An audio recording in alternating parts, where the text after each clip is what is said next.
Good evening to our virtual guests and friends. Welcome to another edition of the District of Illinois Fireside Chat. I am Brother Dr. Leonard C. McKinnon II. I have the pleasure of serving as the Illinois District Director. I am joined here this evening by the Illinois District Historian as well as Regional Historian, Brother Chuck Smoot. Brother Smoot, how are you doing this evening? I'm doing tolerably well. How are you, Brother McKinnon? I'm doing well. I am excited about tonight. Brothers, let me just say something about this conversation this evening as we prepare to welcome one of our Alpha Phi Alpha unsung heroes, but indeed a living legend to the screen tonight. This is Black History Month, and so often we hear the stories of individuals who have made a more public impact in the world. But all around us, there are men and women who are unsung heroes who, over the course of their life, touch individuals in sometimes very subtle ways. And in our dear fraternity, we are no short of those individuals, men who have made such a huge impact, not only in their chapter, the district, the region, but the fraternity. Well-known individuals whose name echoes in communities and their presence is known across this dear fraternity. And so, Brother Smoot, our guest tonight, is one of those brothers. And I must say that I am really exceedingly happy to welcome this brother tonight. As a college man in this fraternity, Brother Smoot, I knew WC. Well, I knew of him because everyone knew. Right, you knew of him. we all knew of him. We all knew of him. And as history would have it, we would end up in the same chapter one day. Zeta Xi Lambda, shout out to Zeta Xi Lambda, the Zeta Xi Lambda chapter in Champaign, Illinois, where I am a member and have the pleasure of serving with our living legend tonight. So Smoot, before we bring WC to the stage for this incredible Black History Month conversation, why don't you say something about our episodes and what the brothers can expect and guests can expect in this Black History virtual Fireside Chat series? Absolutely. Thank you, Brother McKinnon. I've been looking forward to this evening and restarting this series that we began last year. And that we began last year with a little trepidation, and it became much more popular, much more impressive than either of us originally intended. And so as a result, we kept going beyond Black History Month. And I think right now, given the current climate that we're in, we have efforts to scale back teaching and education of Black history, where we are not upholding the individuals who have made a difference in our communities to be able to have a conversation like what we're going to have tonight and what we're going to have the rest of the month. We have an incredible lineup of individuals, and we'll deal with that towards the end of the program. But what I am looking forward to is, for every Dr. King, who is impressive in his own right, we have about 100 WCs who have done outstanding work and have had an impact that most of us have never heard of. And that has been my mission as a historian, to expose those whose stories have not been told. And so I'm looking forward. Like you, I heard of the legend of WC when I was a college brother, and now that I am no longer a college brother, it's a pleasure to be able to fellowship with him and the other brothers that we have coming up. So, thank you, Smoot. This is true, and I will say this: WC has a very unique kind of swag to himself, right? And it's really interesting because WC is one of those brothers who is just going to be WC. Exactly. Right? He's not going to try and shape and mold himself to be something other than what he's not. And that kind of genuineness that you get from that brother, I think, is what makes him one of Alpha's favorite sons. So with that being said, Brother WC, why don't we welcome Brother Smith? Why don't we welcome Brother WC absolutely to the stage this evening? Oh my brother goodness. Campbell. There he is. There you are, my brother. Yeah, Brother WC. Good evening, brother. Good evening. How are you? WC. How are you, my brother? Well, it's good to see you too. It is so good to see you, WC, this evening. And let me say that when Brother Chuck Smoot and I put together the Black History format for the Fireside Chat series, before we even spoke, we were already thinking the same thing. And that is, we said we would think to ourselves first about which brothers to showcase in Right. this Black History series. And then once we got together collectively, your name was in both of our columns. Exactly. And WC, that says something about you and who you are to this fraternity. And so I'm going to hush and let our historian guide the conversation. I may pop in and ask a question to WC, but I cannot wait to learn about you and your history, WC, and what brought you to this place. And here we are tonight with the man himself, Brother William Campbell III. For the historian, I yield to you. Thank you, Brother District Director. Brother Campbell, Brother WC, how are you, my friend? I'm doing well. Good. Listen, we are overjoyed and we are happy to have you here. And we're just gonna, just have a basic little conversation. So let's kick things off. Can you tell us a little bit about your background, where you grew up, where you were educated, and what led you to your initial college experience? Well, I was born in Marianna, Arkansas, and my father and mother, they moved to Chicago. I was about 3 years old when that happened, and I went to grade school. Well, we called it kindergarten first, and then went to elementary school, then high school in Chicago, and then I came down to Champaign to go to college. And so what led you? What led you to decide on attending U of I? Well, my initial endeavor was to come down here and run track because I ran track in high school. And when I got down here, because I was in this program, SEOP, Special Education Opportunities Program, they wouldn't allow me to run that year. Okay. And disappointed. It was very disappointing because I really had not thought about college other than I wanted to run track. Gotcha. I wanted to be in the Olympics. I was a middle distance runner, and I just had that idea in my head that I would be an Olympic runner. So I came to school here, and with that disappointment and everything, then I just sought out to become a college student. And so, what was your initial area of study? What did you decide on studying? Physical education. I wanted to be a gym teacher. Oh, okay. Right? Because some of the instructors that I had in high school were gym teachers.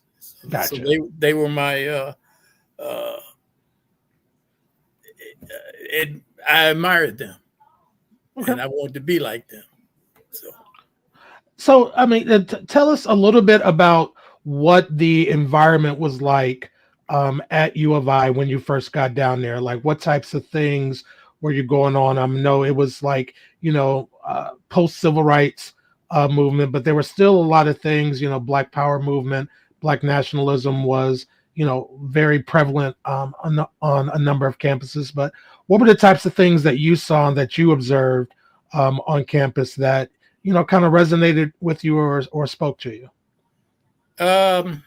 Well, you had a lot of liberal people around, but you also had that tinge of resentment because I was in college here, and people didn't feel like I belonged. So what I did, I sought out the Black students, people that I could hang with and had identification with, and that's the way it went. Brother McInnes, you're muted. What's the year? What's the years? 1969, fall of 69. Wow. So you entered the U of I the year after King is assassinated. Yes. Okay. Fascinating. So, do you think, like, what type of impact did that have on the campus? I mean, by '69, I'm assuming that people were still talking about the impact of King's death, and and then obviously the impact of Robert Kennedy a couple of months later. So, I mean, was that something that was still on the minds and in the thoughts of I of don't think students? so. It wasn't that. Okay. The Vietnam War was one of the Right. things that was very, very talked about on the campus. Hmm. Um, they had protests, um, and we had a discussion, and we were telling everybody, don't get hung up on this protest stuff because you will get killed. I said, these other students out here, they will not, but you will get killed because they're looking for an excuse to get you out of this college. Now, was there any like particular? I mean, I understand. Excuse me. I mean, I can't. Obviously, I wasn't there because I was born in 1968. So, but Aging me now. but was there? In terms of the warnings of not to go to protests, were and what I was starting to say is I know that the racism was ever prevalent, but was it manifested against the black students in a violent manner on a regular basis, or did you guys just kind of muddle along? Well, it was manifested against black students. But one of the things we did, we stood together. Mm. At that time, I knew every black student on the campus. I was the second year of Project 500, and like I said, I knew every black student on the campus.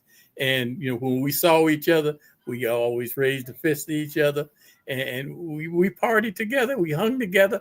We sat in the union together. It was something. It was a great brotherhood at that time. Now, real quick, Scoot, I'm real curious about this, WC. If you can say more about the context of what it meant to be a student in '69, I mean, which is for me really fascinating, right? But one of the things we saw in the last year, right, are the student uprisings, right, protesting on campuses across the U.S. And I'm wondering, WC, if you can say something about what you recall, how the universities, right, reacted to the students' uprisings in that moment. Did you feel a sense of support from the institutions? Were the institutions pushing back against the students who were protesting? What was the relationship like with the administration as you all were protesting? And by the way, with other students across the U.S., right, protesting the Vietnam War. But I'm curious what the relationship was like with the university. I think that the faculty they kind of like bent over backwards to tolerate what was going on, because several professors, like I say, whenever we had class, they would sit back and not go through the curriculum that we were supposed to, but they would talk about the unrest that was going on in the country at that time. And I say, for whatever reason, I think I had a bunch of liberal, hippie type professors, but they had the long hair, they had the earrings and everything. They dressed casual. They wasn't like you guys. It's suits and ties and everything. And then everybody, it was pretty relaxed when I talked to these professors. Now maybe they sent me in these classes that I had these to make me comfortable, but I had some pretty nice professors and student teachers also, because they got different interns and they worked with us. So you talked a little bit about your general experience, but at a certain point, you made a decision to become a member of Alpha Phi Alpha. What was it that drew you to Alpha, and what were the brothers on the campus at the time? Well, when I came to college, me and my college roommate, we decided that we were not going to pledge a fraternity. Okay. Oh, this is about to get good. Yeah, it'll get good. We every weekend, because it was doing homecomings and whatever, I would leave the campus and go to another campus because I had students, friends that were students at these other colleges, and I would go there to visit, to have a good time on the weekends. I was a very good dancer at the time. All right. Okay. And I'd be out on the floor dancing or whatever. And then brothers from Alpha Phi Alpha, they would see me, and they recognized me because I'm dancing on campus, and I'm at other colleges dancing on. And they were saying, "Wow, where you are? Where you come from?" And they were asking me to join their fraternity. And wait a minute. So they were asking me to join. They were recruiting me. They recruited you to be a stepmaster, WC. Well, I don't know about being a stepmaster. So I could be part of it. Because I was a likable guy. Right? I was a likable guy. And you still are a likable guy. Well, thank mostly. You. And they were familiar with me, right? And I brought attention to them, and we'd be out there dancing and talking and whatever. So two of the guys on that neophyte line, they were a year ahead of me from high school, and they wanted me to pledge, right? And of course, I met a couple of the other brothers on that line. It was a dirty dozen. And the one guy that was the captain, his name was Ed Effort. He was very instrumental in me. He was always telling me, we want you to pledge. You got to pledge. And, still, I would not. Then something eventful happened. Okay, but before you get to that, what was it initially that you resisted about joining a fraternity? What was it? Anything in particular that initially that you found unattractive or unappealing, or not anything that was unappealing? It's just that I didn't want to be categorized as a college boy.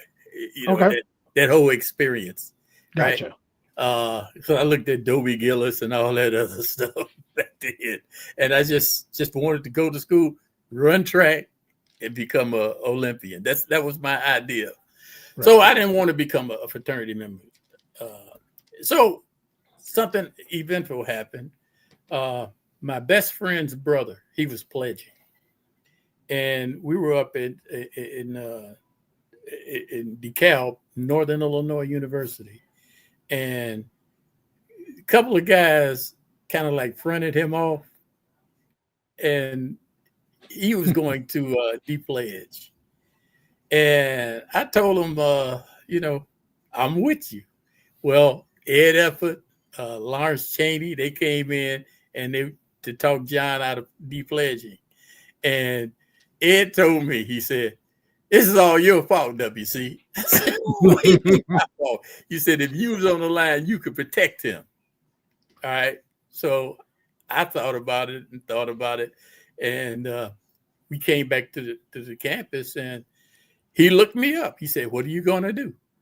I said, "Well, I think I will pledge."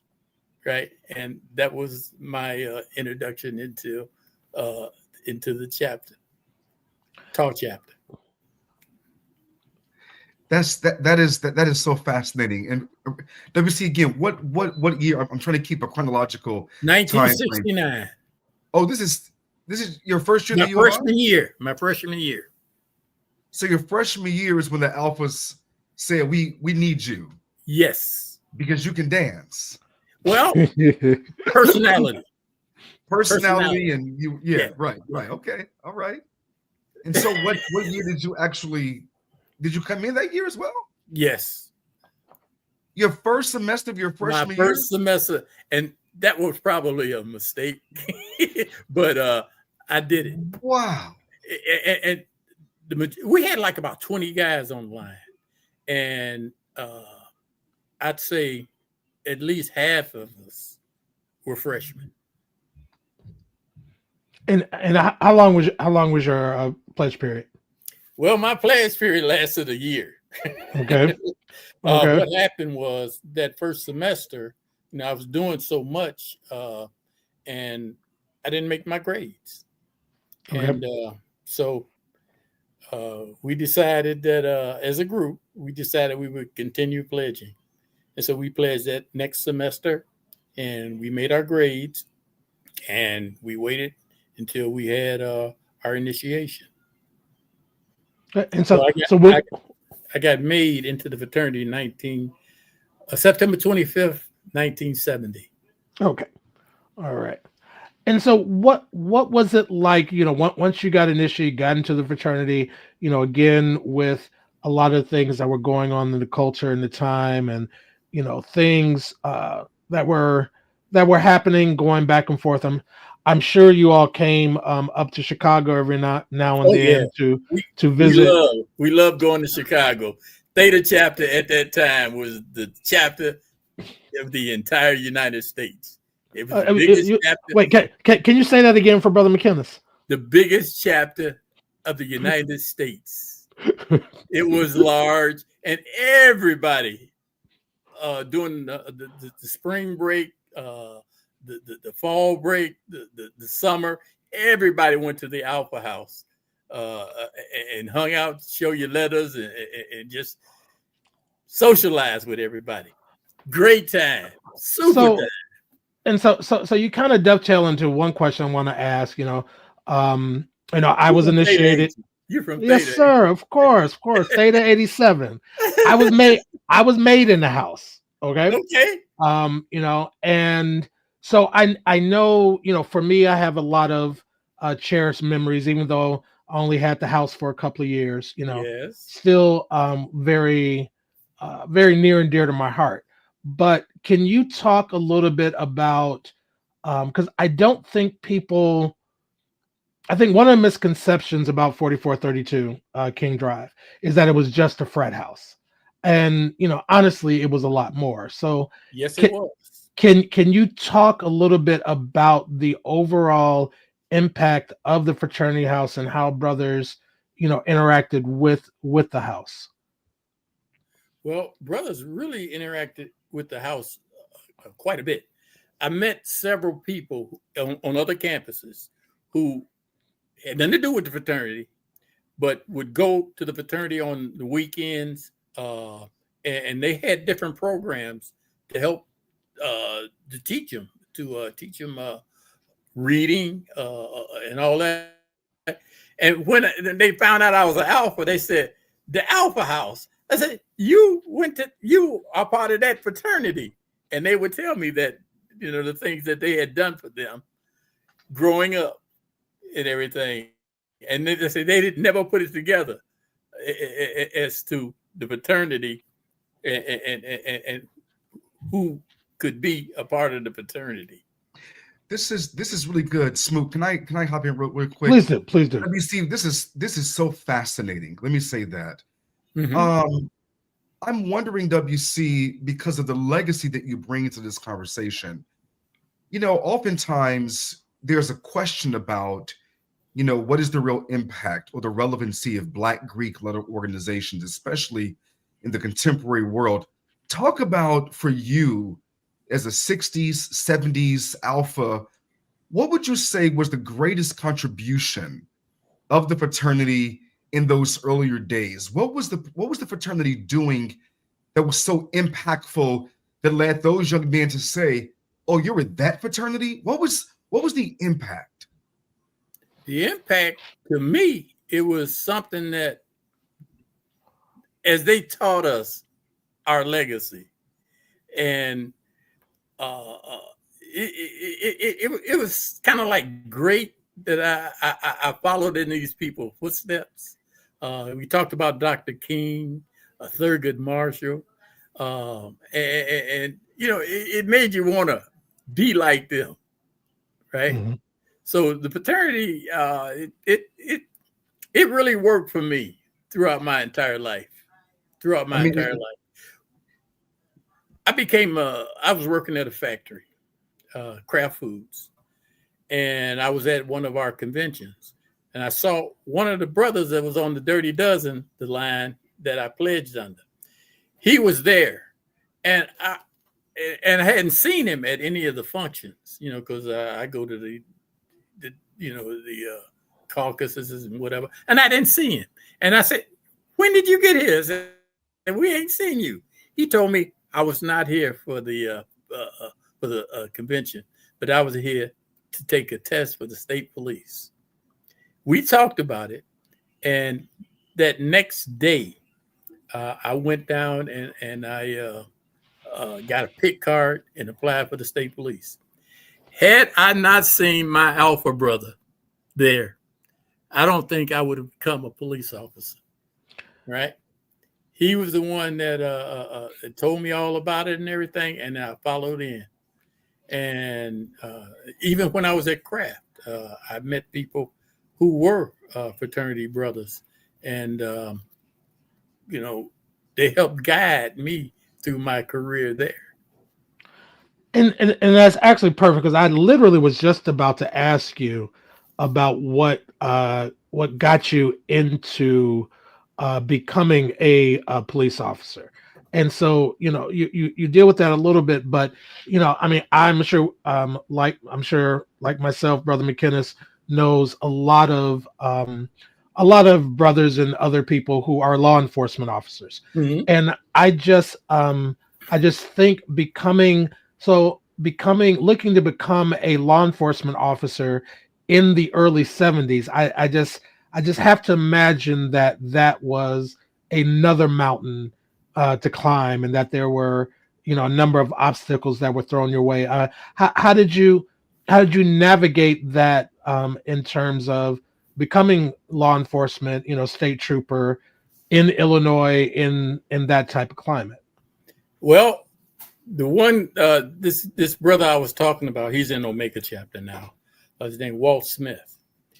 He told me when I said, "I don't know if I want to go through that yes sir, no sir stuff." He said, "WC is just like pledging." He said, "It's just like pledging." He said, "You pledge, you've gotten through that, you'll be able to get through this academy thing." And he was right. He was right. So pledging helped to prepare you to go to the police academy. Yes, it did. Okay. Yes, it did. Because I didn't want people to tell me nothing. Right. But gee, that's such a surprise. By me pledging, I had to humble myself. Right. And so I knew the deal. And there was another brother. He wasn't an alpha. He was in the military. He had told me, he said he's worried about me going there because he knew the type of person I was. I wasn't going to listen to whatever junk that people would say.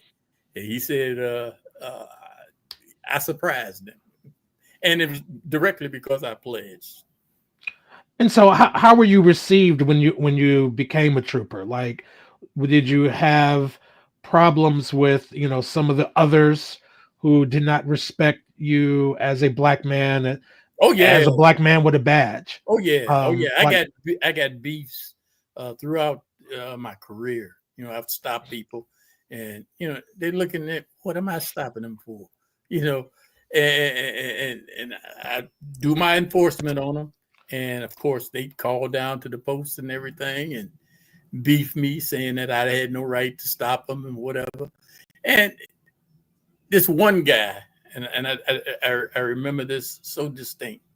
I had arrested his daughter. She had an accident, and she wasn't wearing a seatbelt. She damaged her face and whatever. So I wrote a seatbelt ticket.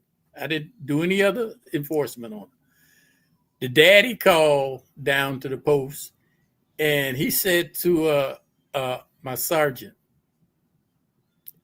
"Where is this racist bastard at?" You know, and so, well, the telecommunicator told me. So I wouldn't talk to the guy. I'd send him to my sergeant, who happened to be a member of Kappa Alpha Psi. Okay. Right? And he said, my daughter, she had an accident, and who do they send to investigate it? But O.J. Simpson. And so, like I said, I wasn't going to talk to the guy.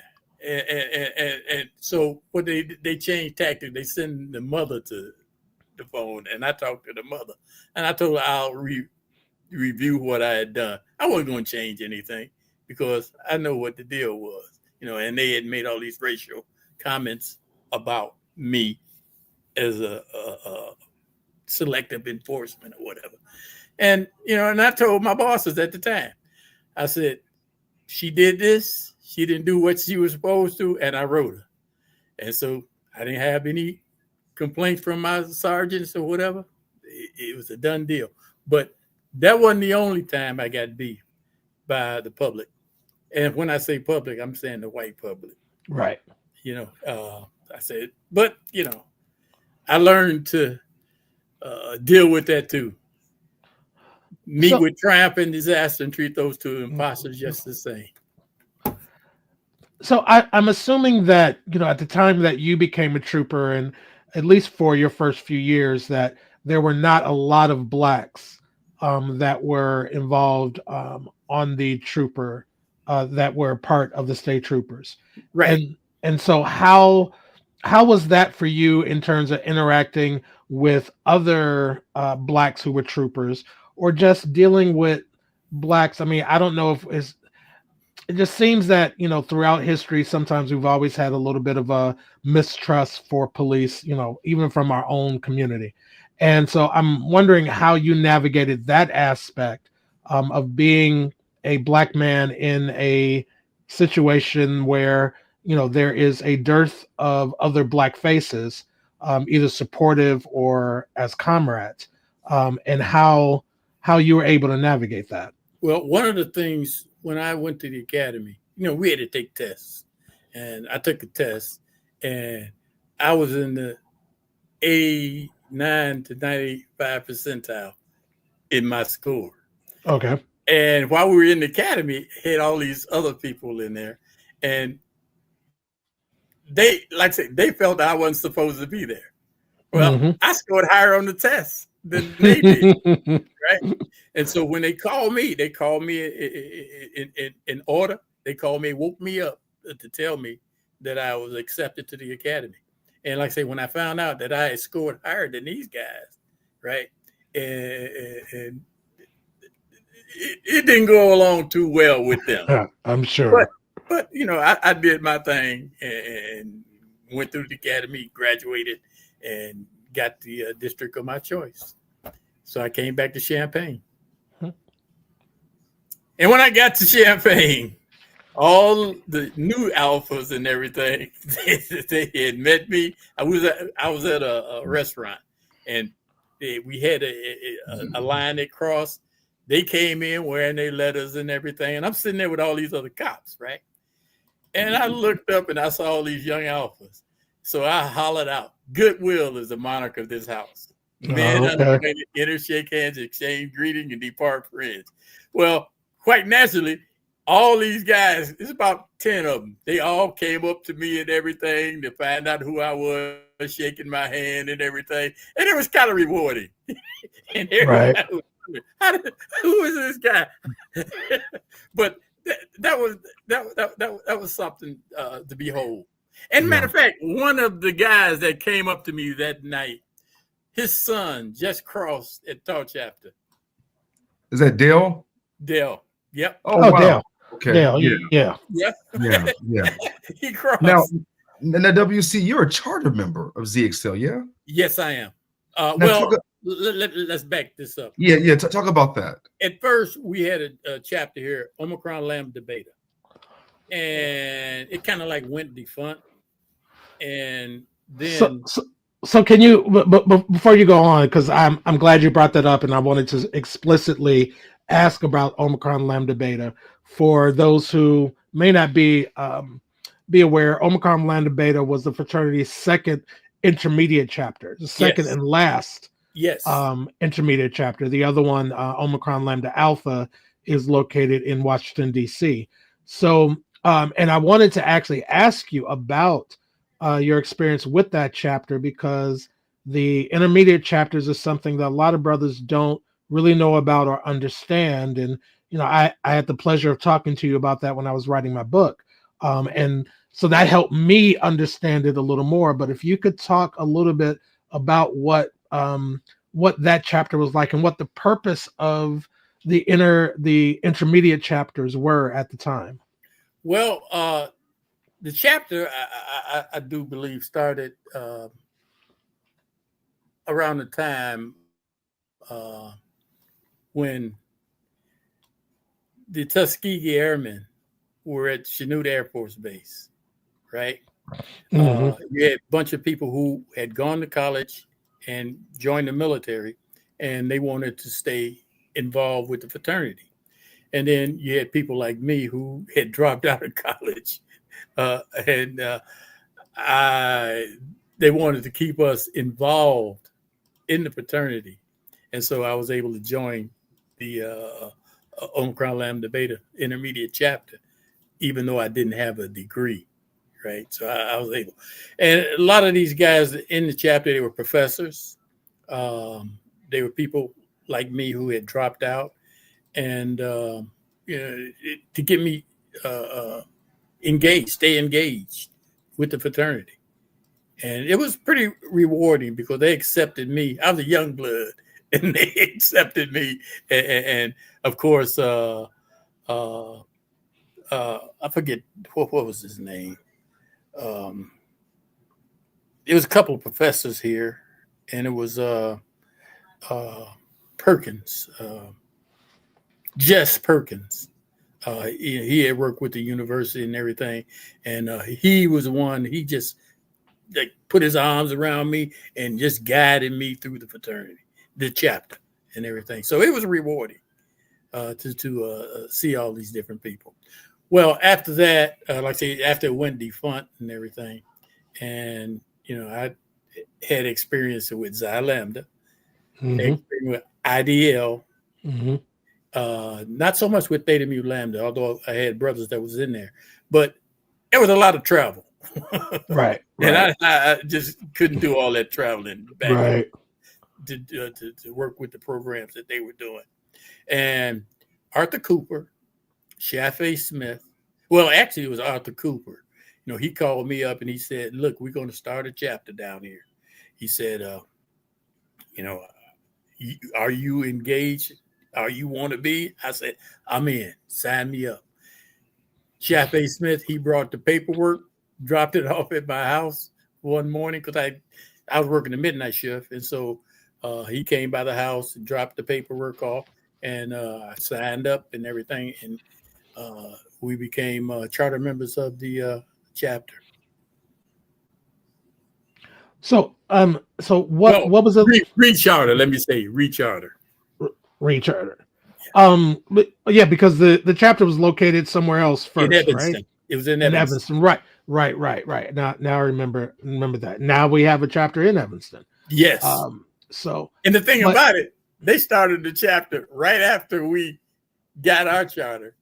They started another chapter up there. Right. So being a Rosetta Lambda, being a charter member of a chapter, and being instrumental. The chapter has obviously thrived and flourished, despite some of the members in the chapter. No, I'm not going to tell too many jokes just yet. I'll wait till the end. Well, no, actually, again, that wasn't going to be against you. That was going to be against somebody else, one of your other chapter members. But for being in the area that you are, and I think one of the things about Illinois that people sometimes get confused is that all of the strong chapters are in Chicago, where the exact opposite is true. We have extremely strong chapters throughout the entire district, throughout the entire state. And I think what has been built there in Champaign with Zeta Land is a testament to how strong chapters can be built in outside of a metro area like Chicago. And so for you, in terms of building and nurturing and developing that chapter, like what was that work like for you to engage in building the chapter up and promoting the brand of Alpha in Champaign, where at that time it was probably only Taw chapter around. Yeah, well, and Zeta Nu down in Zeta Nu, right? Yeah, down in Charleston. The thing was, it's all about brotherhood, right? I'm here to take care of the brothers. They're here to take care of me, and they've exhibited that throughout the years. As long as we keep our head together and know what it's all about, we work with the community, we work with the brothers, and we do our national programs to uplift us in life.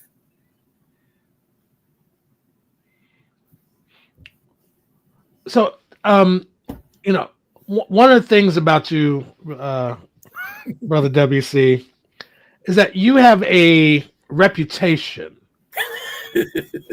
for being rather outspoken and plain spoken.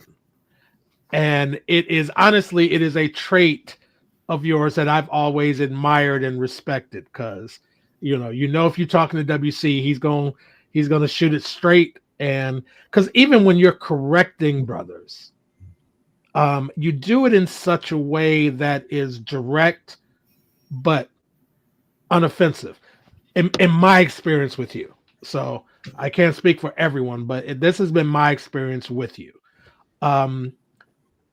Have you found that nature, that reputation that you have for being a straight shooter, kind of no nonsense brother, has that, what type of impact do you think that has had on both the development of the chapter, but also your status as a member of the fraternity? Well, you got to be real, right? You got to tell the truth. And I try to lead by example. I'm not going to have anybody doing anything that I wouldn't do. Right. And they tell me that I need to stop doing that, because here I am, almost 75 years old. Not quite, but I'm 73, going on 74. And they're telling me I'm an old guy. I need to let these young boys do that stuff. But I just can't try to make them do or have them do the things like I said that I won't do. Right. And like I said, I want to lead by example. That's my thing. Smoke, can I say something real quick? Absolutely. Real quick. First of all, to those who are watching on Facebook, we apologize. Something is happening with the link on the Facebook, but the YouTube is still live. So if you can shift over to YouTube, and that we'll figure that out after the fact. But I do want to say one thing about this point, Smooth, the WC has made. And I think this is what is so, for me, special about William Campbell III, that he's a servant leader. Yes, absolutely. He's a servant first. And it is not, it's not always the case that you find brothers who are willing to sweep, mop, get there early, stay late. WC is 70 plus years old. And when our chapter hosts events, he's the first one up, the first one there, hauling his, car with things that's needed at the event. And I think that's why Brother Smoot and WC, why he is one of our unsung heroes. It's the brothers who often sit in the background, but their impact is felt so much. And so I just want to put a pin right there about WC, because it is one of his characteristics that I think that really makes him truly a brother's brother in the truest sense of the word. And I want to just acknowledge that. Thank you. Absolutely. Thank you. Well, I do want to, go ahead, WC. I've never been one to try to toot his own horn and everything. And I'm always willing to work with everybody. I think LG Sims, Dr. Lanza, they both, Razel McKinney, they all came to me when they said there was a need, and they tasked me with doing those things. And I said, well, you can get somebody else, some young guy who got all this energy. But they said, WC, I need you, because I know the things that you're going to do. You're going to be no nonsense, and you'll get it done. And so that's one of the reasons I'm doing all the things that I'm doing.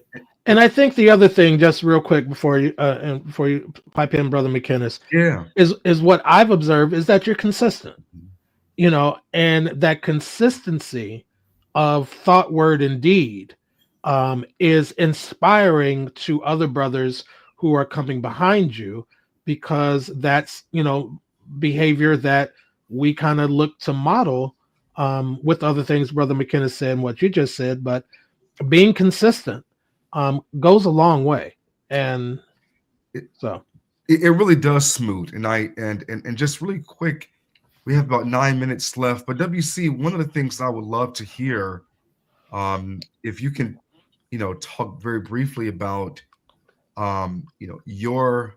some of your fondest moments in this fraternity. Some of your me to it. Oh yeah, some of your fondest moments of being an alpha. Because what year is this? We should have started. What year is this for you, WC? Yes. This is my 55th year. 55 years an alpha. So what are some of your fondest moments? And I mean, 55 years is beyond a glorious age, right? Glorious would be, 50 years, the golden anniversary. But you've done that, and so what as you look back, Smoot, what are some of your fondest moments in this fraternity? I meant WC. I said Smoot. Yeah, he got confused by the gray hair. That's all. The gray beard. Huh? Yeah, it's the gray hair. It confuses him.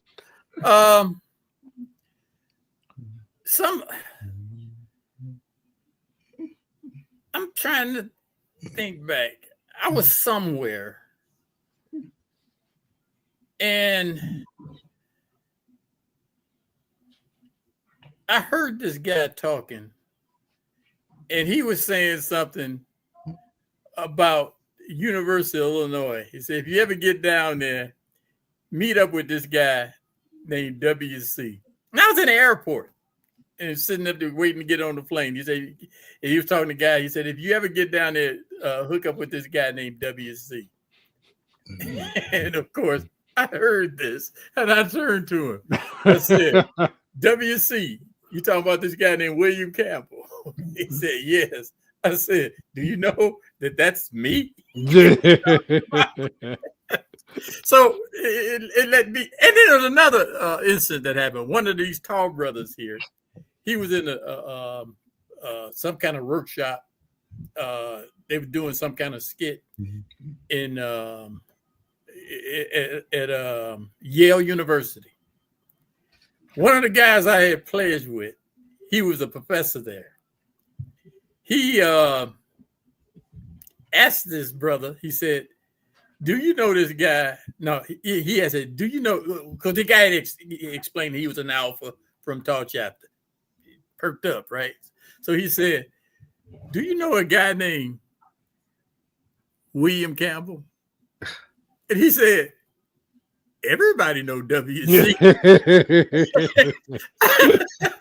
When I found that out, that is gave me all kind of smiles. His name was Sam Estridge. Okay, we had pledged together back in the day. He was on Liberator 1. He made his grades. He was a junior, and I was a freshman, right?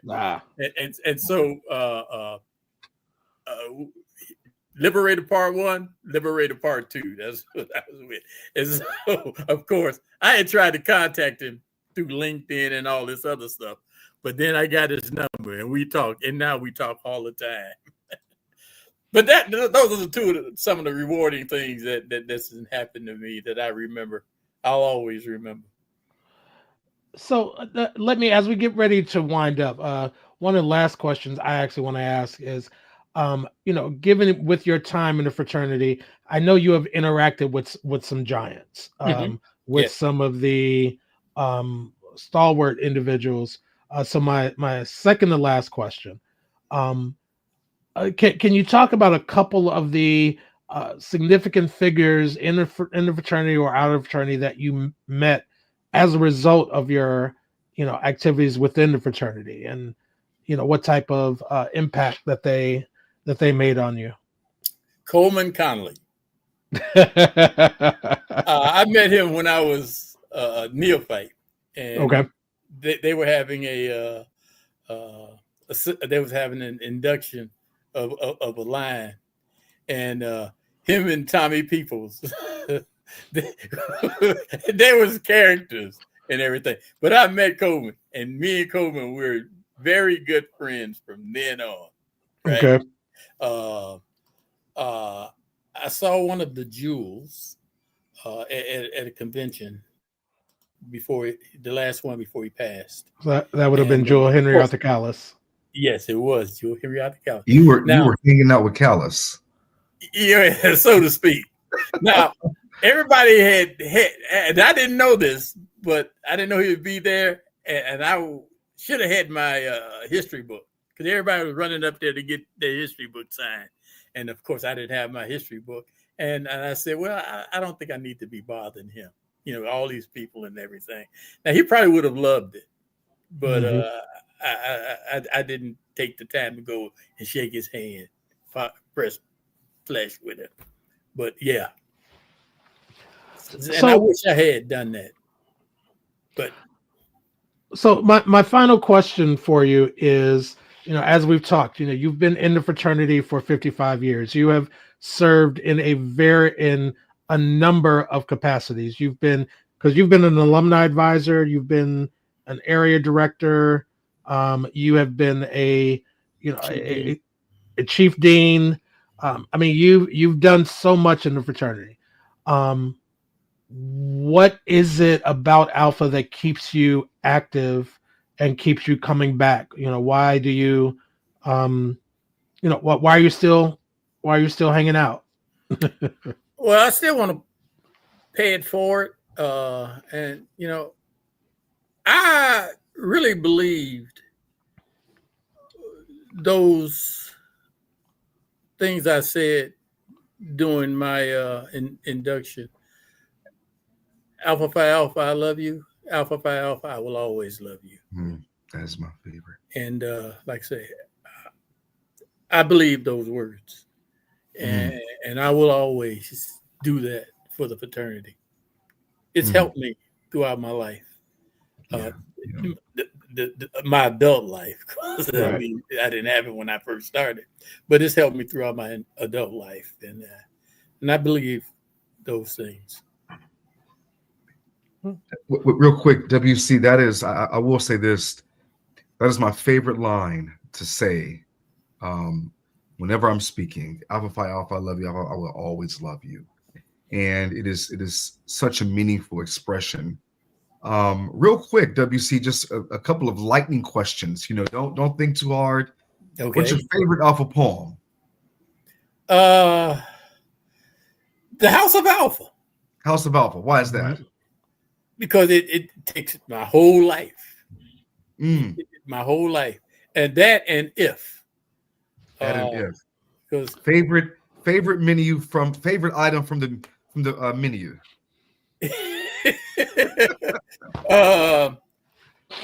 Probably cheese and crackers. Cheese and crackers. I thought you were going to say, peas and tub, WC. No, see, I thought he would have said Demitas. Demitas. I've drank Demitas. That's some strong coffee.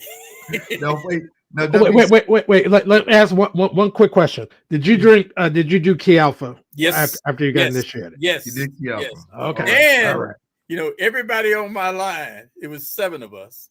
Every one of them puked up. I was the only one that did not, and I was not a drinker. Right. Yeah. I mean, they tried to make me drink and all.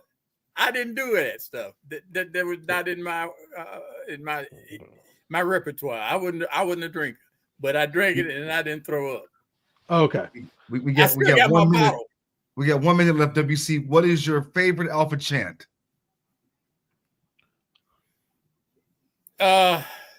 Chant or a song? Song or Okay, chant. Like rural wine, you'll never die. I'll sing their praise as days go by. And these are words I'll always say. Sing a song, a toast to A5A. Because that was the thing we were doing. So drink different, a toast we give to A5A, long may she live. And yep, that's my favorite. It always brings tears to my eyes when I'm singing that or teaching that. Wow. Oh my goodness. Smooth, go ahead. I'll close this. Go ahead, Smooth. Well, brother Campbell, brother WC, my dear brother, it has been a profound honor, not just on this evening, but honestly, I do want to thank you for for your kind words to me over the years and for serving an inspiration both to myself and other brothers. You are truly appreciated. And sometimes we don't say that enough, but please know, from one single letter chapter brother to another. He digging on you. Okay, I had to throw something in there. Because a single letter chapter brothers got to stay together. No, seriously. I want to thank you for your leadership in the district, in the fraternity, and for being an outstanding role model to those of us who have come behind you. And so it has been an honor on this evening to talk to you and hear your story and get a little glimpse into what makes you the type of brother, outstanding, stalwart brother you are. So I truly, from the bottom of my heart, thank you, my brother, for both tonight and for everything else you've done. All right. And Leonard, he's always looking out for me. For whatever reason, he's always looking out for me. WC, I do give me special awards, and you made sure that I'm doing this here. Because you look out for us, WC. And I want to say that it's been such a joy to feature you as our first brother in the Alpha Phi Alpha District of Illinois Unsung Heroes Black History series. This conversation is so rich. I agree. There were some brothers on the YouTube who said that it should have been longer. You had a great crowd, WC, between YouTube and the Facebook. We had nearly 100 people tune in tonight. And we end up losing the Facebook link Smooth at some point. I don't know what happened, but it will be back up. And I just want to say, WC, that you are such an inspiration, my brother. And you've had, I'll say this, your chapter members showed up tonight. I'm looking at the chat, and you have so many from ZXL that came out to support you. And I think that's outstanding. To who you are, to this chapter. I want to say this also, Smoot, to the Champaign area. For those who don't know, WC is not just beloved in the fraternity. He is beloved everywhere this man goes. And it is not always the case that someone can have such an impact in every aspect of their life. And I just feel very blessed to know you, WC, to have been touched by your wisdom, your leadership. And one thing about WC, he does not care what position you hold in this fraternity. He's going to tell you when you're right. Yep. And he's going to tell you when you're wrong. Yep. That is what makes an alpha man. So exactly. So listen, on behalf of the District of Illinois, thank y'all so much for tuning in tonight. Next week, Brother Smoot, we leave Illinois and go to Michigan. Is that right? That's right. Yeah, we have Brother Harry Todd, who is the president of the Gamma Lambda chapter, and who is also the founder of the Jive Turkeys Initiative, which is it's crazy, but his initiative he started where he started feeding homeless people and underserved and unhoused people out of his own pocket. And over the last few years, he's grown it tremendously. He's been an excellent president for Gamma Lambda. So I think he's a fourth generation alpha. Wow. So yeah, that promises to be a wonderful, wonderful conversation. And if I may, just real quick, The rest of the month, we do have our Midwestern Regional Executive Director, Brother Quincy Banks. He's a Mew brother, by the way. I just thought I'd let you know. He's a Mew. He said, we're single letter. And in case you didn't guys, know. Well, I mean, no, of course. You got single letter, and guess what? Us double letter. Double single. Mew. No, it's all love, brother, because where were your charter members from? I'm just Here you go with this. We have Brother Banks slated, so that will be in 2 weeks, and then at the end of the month, and actually I'm going to let Brother McKinnis mention who we got for the end of the month. Double, right? Yeah. So that was Don Prophet to some double single. So at the end of the month, we're going to close out this unsung hero with my sans, a brother par excellence, Brother Michael Blake, who is an Alpha Mu initiate and now is a candidate for the mayoralship in New York City. So we're looking forward to seeing Kim at the end of the month, and that will close out the Black History series. So, brothers, listen, y'all enjoy the rest of your evening. WC, you did it, man. You came on. Listen, WC Smoot, before he came on, WC was like, I ain't got nothing to say to the brothers McKinnis. What am I talking about? Look, he called me last night and said, what you gonna ask me? I'm like, bro, we just gonna have a conversation, but it's been it's been so good, so rich. It's been awesome, and we will continue. And I will commit as a district historian. I know Brother McKinnis, you will agree with me. We will continue to have these types of conversations to highlight these types of brothers, so that, because, like I said, unsung heroes. There are more brothers that need to know about you, brother Campbell, and brothers like yourself, and that is our job. And I'm grateful to you, Brother District Director, for allowing me to explore these and promote this to the brotherhood. So thank you, brother District Director, and Brother WC. Thank you again, and we didn't have to worry about you saying anything crazy. Brother Smoot, thank you so very much for allowing me to tell my story. Thank you. Good night, brothers. Good night.